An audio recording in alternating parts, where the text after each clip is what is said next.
अस्सलाम वालेकुम viewers, it's me Zafar and you are watching Camscope. हम जो टॉपिक डिस्कस कर रहे थे लास्ट टाइम वो था एसिड बेस के बारे में, और उसी की ये एक्सटेंशन है थोड़ी सी। तो हमने इस चैप्टर में से एसिड बेस और साल्ट वाले में से हमने डिस्कस किया था आर्हीनियस एसिड बेस कंसेप्ट, और उसके कुछ एसिड के यूजेस हमारे रहते थे। वो हम एक सरसरी सा जायज़ा लेते हैं उनका कि किस तरह हमारी ज़िंदगी में एसिड्स और बेसिड इस्तेमाल हो रहे हैं, और हमें उनमें मतलब उनका पता होना चाहिए हमें बेसिकली। तो जो हम इस वीडियो में डिस्कस करने जा रहे हैं ना, वो है हमारा ब्रांस्टेड और Lowry acid base concept after Arrhenius, जिसमें कि वाटर यानी वाटर डालना बहुत ज़रूरी था, हर चीज़ वाटर में डालनी थी। तो यहाँ पे थोड़ा हम डिफरेंट या यूनिक देखेंगे इन लॉरी ब्रांस्टेड। तो चलिए हम देखते हैं। सबसे पहले एसिड के यूजेस हम देख लेते हैं, ठीक है। Some common uses of acids हम देखने जा रहे हैं, और बेसिस तो हाइड्रोक्लोरिक एसिड हमारा पहला एसिड है जो हम डिस्कस करने जा रहे हैं। ये क्लीनिंग ऑफ मेटल्स में इस्तेमाल हो रहा है, ब्रेक्स में, और रिमूविंग स्केल फ्रॉम बॉयलर्स वगैरह जो इंडस्ट्री में बड़े बड़े इस्तेमाल होते हैं, उनके स्केल हटाने के लिए उनके अंदर HCl वगैरह डाल दिया जाता है। दूसरे नंबर पे हम देखते हैं नाइट्रिक एसिड। तो नाइट्रिक एसिड जो है ये फर्टिलाइज़र्स में बहुत ज़्यादा इस्तेमाल होता है, नाइट्रेट के, पोटेशियम के, कैल्शियम के और सोडियम नाइट्रेट वगैरह, ये जो फर्टिलाइज़र्स हैं उनमें इसका बड़ा रोल होता है नाइट्रिक एसिड का। इसके अलावा एक्सप्लोसिव में भी हम ये वाला एसिड इस्तेमाल करते हैं। तीसरे नंबर पे हमारे पास है सल्फ्यूरिक एसिड। याद रखिएगा, this is called king of chemicals. क्यों? कहते हैं कि किसी अगर आपने मुल्क की तरक्की का अंदाज़ा लगाना है तो उस कंट्री के अंदर सल्फ्यूरिक एसिड की कंजप्शन आप देख लें, वो आपको बता देगी कि how rich this country is. तो ये इस्तेमाल हो रहा है यहाँ पे। तो हमने चंद एक यूजेस लिखे हैं, इसके तो बहुत ज़्यादा यूजेस हैं। Manufacture of many chemicals, ड्राइज, drugs, paints and explosive. Even आप मेडिसिन में और ये जो होते हैं आपके IV सॉल्यूशंस में भी सल्फ्यूरिक एसिड इस्तेमाल होता है। फूड में बहुत ज़्यादा pH मेंटेनेंस के लिए ये इस्तेमाल हो रहा होता है, ठीक है। Phosphoric acid, manufacture of fertiliser and its stimulant for food. ये जो फास्फोरिक एसिड है जिसका फार्मूला है आपके पास H3PO4। H3PO4 is the formula for phosphoric acid, fertilisers के लिए, और एस्टिमुलेंट फॉर फूड है ये वाला। नेक्स्ट हमारे कुछ बेसिस हैं। बहुत ही अहम बेस है आपका, और बड़ा मशहूर भी है, सोडियम हाइड्रोक्साइड, जिसको हम कास्टिक सोडा भी कहते हैं। याद रखिएगा, क्या बोलते हैं इसका नाम? Caustic soda. आपने याद रखना है ये नाम भी इसका। तो यूज्ड इन सोप मेकिंग और ड्रेन क्लीनर है ये, बहुत अच्छा। पोटेशियम हाइड्रोक्साइड जो है ये मेकिंग ऑफ लिक्विड सोप्स, जो आजकल बड़ा कॉमन है, कोरोना की वजह से लिक्विड सोप भी काफ़ी ज़्यादा आजकल आप देख रहे होंगे। इसके अलावा शेविंग क्रीम में भी ये इस्तेमाल होता है पोटेशियम हाइड्रोक्साइड जो है। कैल्शियम हाइड्रोक्साइड के अगर आप यूजेस की तरफ जाओ, कैल्शियम हाइड्रोक्साइड तो बहुत ही यूजेस हैं इसके। कैल्शियम हाइड्रोक्साइड इंडस्ट्री में है, एवरीडे लाइफ में है, लेकिन हम इसमें चंद एक देखेंगे।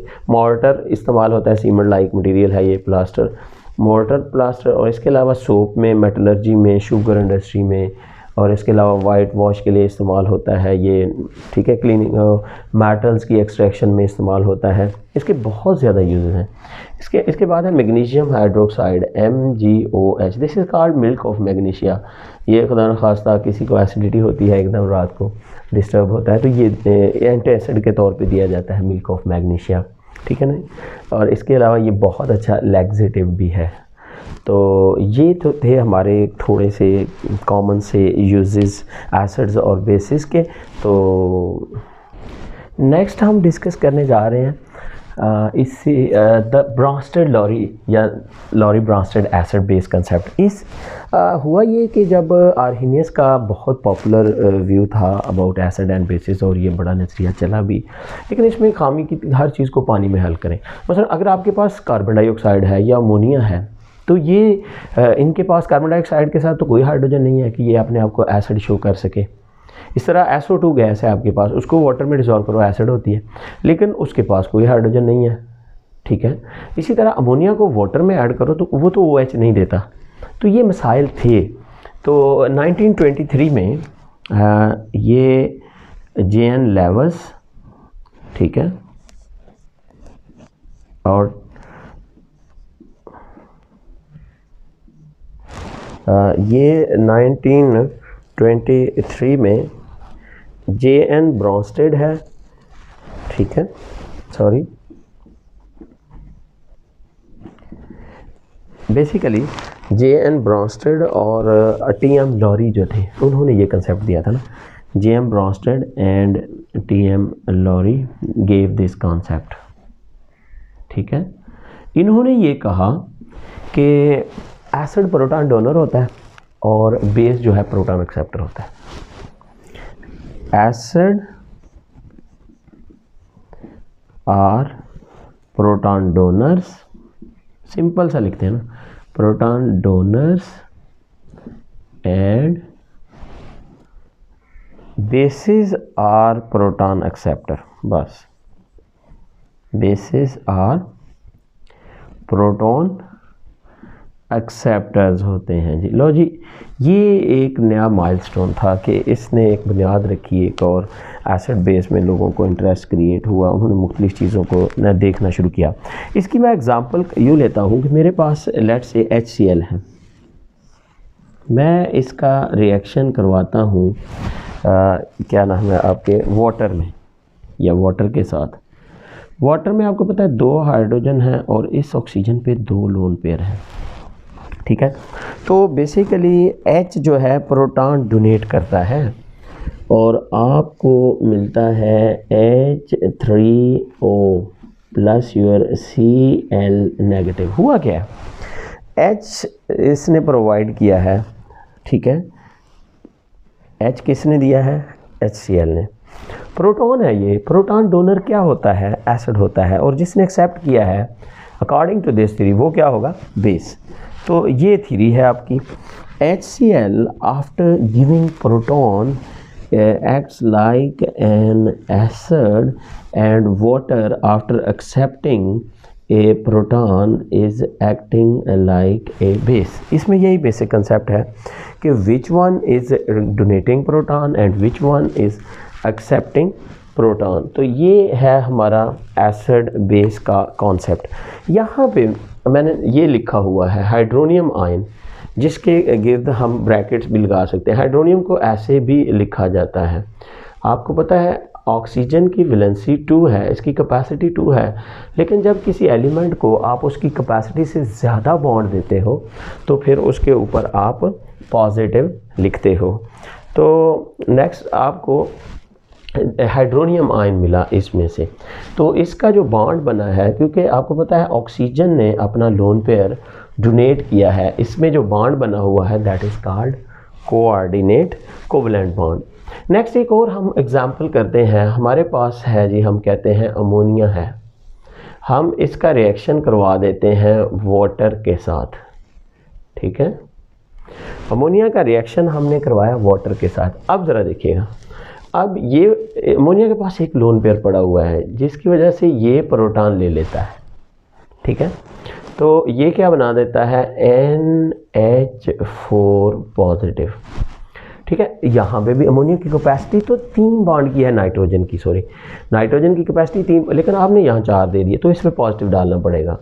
तो यहाँ से प्रोटॉन उतरा अपने इलेक्ट्रॉन OH को देके, तो ये OH नेगेटिव हमें मिला। तो ये हमने 2 एग्जाम्पल डिस्कस कर ली। देखो ये प्रोटॉन दे रहा है, अब के बार वाटर क्या है, you know water is acting like an acid and ammonia is accepting a proton and is acting like a base, behaving as a base आप कर लो तो भी बेहतर है।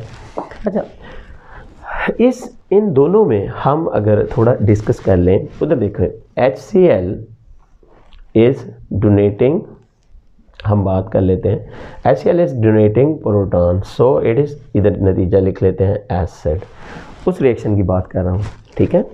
और फिर आप देखो वाटर जो है HCl के साथ जब रिएक्शन करता है तो एक्सेप्टिंग ए क्या कर रहा है, प्रोटॉन। देखो ना वाटर का ऑक्सीजन, ये लोन पेयर जो है वहाँ से प्रोटॉन ले रहा है H, accepting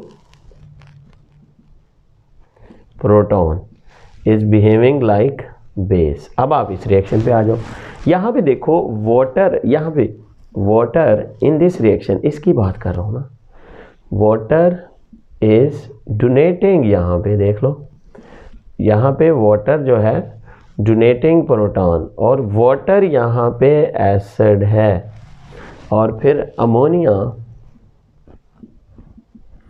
is accepting, ammonia is accepting proton and is behaving like a base। तो अगर आप देखो पहले वाले रिएक्शन में जब HCl के साथ है तो water as a base act कर रहा है, और जब अमोनिया के साथ है तो water as an acid behave कर रहा है। तो आप कहो ऐसे सब्सटेंसेस, क्यों भी ऐसे molecule, substances that react both with acids and bases, यानी दोनों के साथ, acids and bases are called, इनका नाम क्या है, एम्फोटेरिक। क्या नाम है वाटर का यहाँ पे, एम्फोटेरिक सब्सटेंसेस, यानी एसिड के साथ भी रिएक्ट करते हैं और बेस के साथ भी रिएक्ट करते हैं। ऐसे सब्सटेंसेस को हम एम्फोटेरिक कहते हैं, यानी या यूँ कह लें एसिड के साथ बेस की तरह और बेस के साथ एसिड की तरह एक्ट कर लेते हैं। तो हम यहाँ पे कह रहे हैं वो सब्सटेंसेस जो एसिड और बेस दोनों के साथ रिएक्ट करते हैं, they are called amphoteric substances. अब हम यहाँ पे बात करते हैं लॉरी ब्रॉन्स्टेड या ब्रॉन्स्टेड लॉरी एसिड और बेस। अगर आप एसिटिक एसिड का रिएक्शन करवाओ वाटर के साथ, ठीक है, तो एसिटिक एसिड जो है ये प्रोटॉन डोनर है, ये वाटर को प्रोटॉन दे देता है, एसीटेट आयन बना देता है और हाइड्रोनियम। इसका मतलब है एसिटिक एसिड एसिड है और इस रिएक्शन में वाटर जो है वो बेस है, याद रखना है आपने। फिर इसके बाद अगर आप देखो आपके पास बाइकार्बोनेट है और वाटर का रिएक्शन आप आपस में कराते हो, भाई वाटर इससे प्रोटॉन एक्सेप्ट, ये प्रोटॉन डोनर है, ये वाला bicarbonate is acting like acid and water is behaving like a base. HCl और बाइकार्बोनेट में आपको पता है HCl स्ट्रॉन्ग एसिड है, ये प्रोटॉन दे देगा इसको और कार्बनिक एसिड बनता है। तो HCl आपका एसिड है और बाइकार्बोनेट आपका बेस है, ठीक है।